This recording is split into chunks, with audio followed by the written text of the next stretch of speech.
Hello বন্ধুরা, কেমন আছো তোমরা সবাই? আশা করছি সকলেই ভালো আছো, আমিও বেশ ভালোই আছি। আমি শিউলি, আজকে আবার একটা নতুন ভিডিও নিয়ে তোমাদের সামনে হাজির হয়ে গেছি। চলো তাহলে ভিডিও শুরু করা যাক।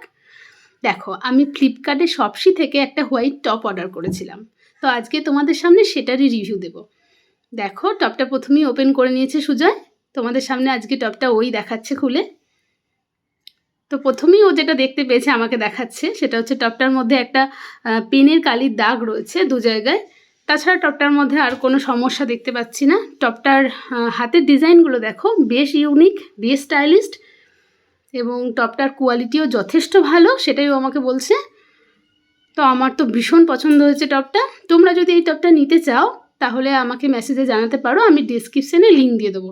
আর টপটার দাম পড়েছে আমার 224 টাকা। তো বুঝতেই পারছো, দাম অনুযায়ী টপটা ভীষণই সুন্দর হয়েছে। আর আমার এই চ্যানেলের ভিডিওগুলো যদি তোমাদের হেল্পফুল মনে হয়, তোমাদের ভালো লাগে, প্লিজ আমার পাশে থেকেও চ্যানেলটা ফলো করে দিও। ধন্যবাদ।